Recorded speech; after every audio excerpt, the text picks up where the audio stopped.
back to the Laker family, where the Lakers took another L in their second preseason game. Um, there were some good things, but still a lot of things that I would like to see get worked on. Um, the score ended up being 117 to 105. Um, they got wiped off the floor once again, just like they did the first game. And to be honest with you, I was a little disappointed in as far as the effort on the defensive end. I'm not really focused on the offensive end right now because obviously we don't have a full squad right now. The starters are not playing.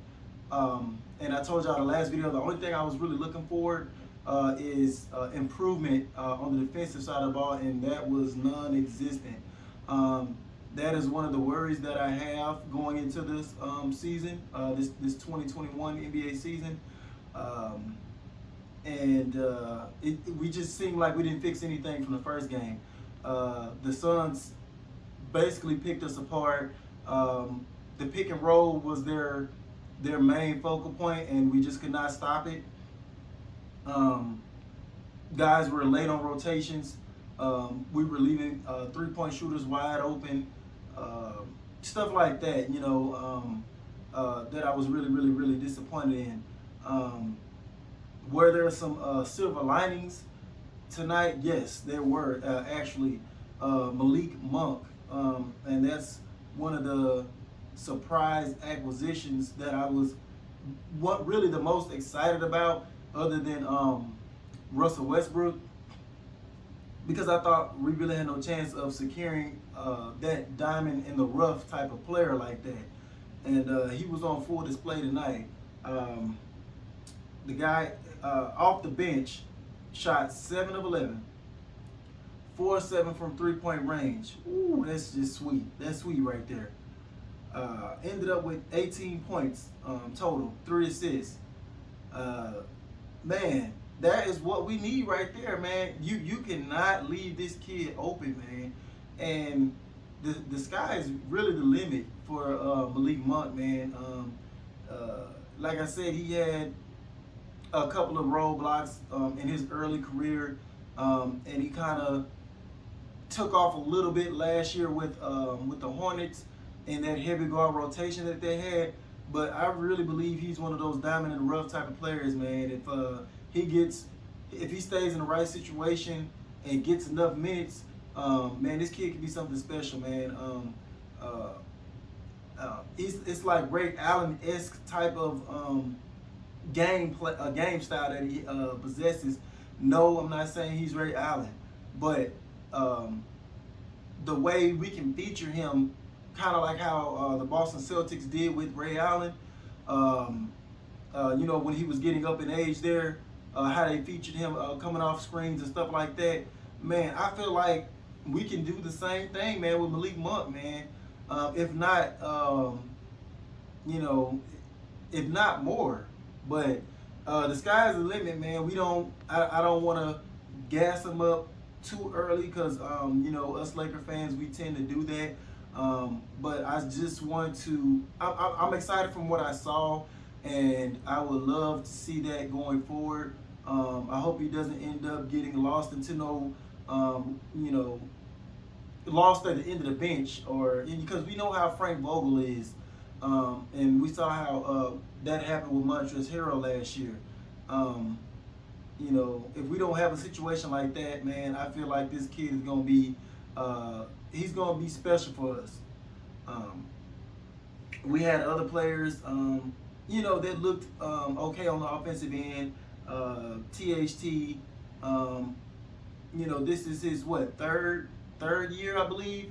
So he's going to have to basically put his money where his mouth is.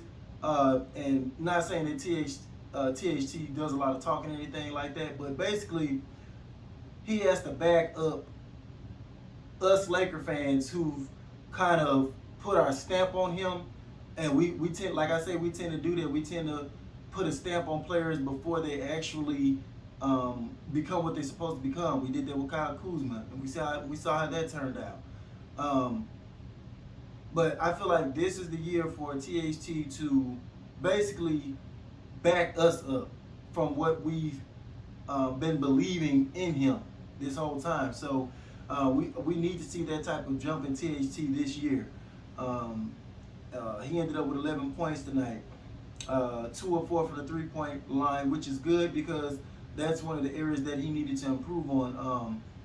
He's fundamentally sound in a lot of other areas, but the 3-point shot was kind of hampering him last year. If he get that 3 ball consistently, to be able to knock down that 3 ball consistently, that will make the rest of his game much more easier and harder for defenders to guard. So let's see if that's something that he worked on. Shot 2 of 4 tonight. Let's see if that continues.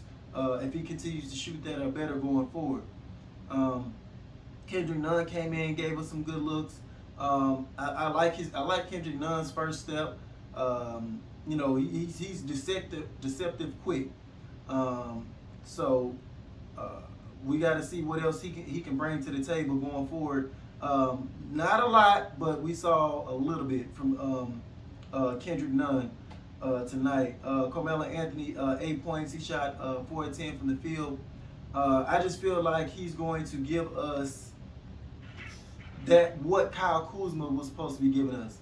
And I don't like to bash players once they leave our team, but I had already kind of given up on Kyle Kuzma anyway, almost like midway through the last season. But I just feel like Carmelo Anthony can give us actual veteran presence minutes at that position, and substitute for Kyle Kuzma, give us better production than what Kyle Kuzma gave us. Wayne Ellington, 5 points, shot one of 3 from 3-point range. Like I say, I'm not even really concerned about how many threes we made tonight because I feel like that's should be a strength of our team once guys start getting their legs underneath them and once the regular season starts, stuff like that. That's not really the main stuff that I'm looking for right now. It's nice to see that a couple of guys did knock that down, but that's not really my main focus right now. Anthony Davis ended up with 14 points, 8 rebounds, 2 assists, 2 steals, 2 blocks, doing Anthony Davis things, especially on the defensive end, in only just 25 minutes. Now, he had like a little scary moment already. God, I hope we don't have to start off with this already.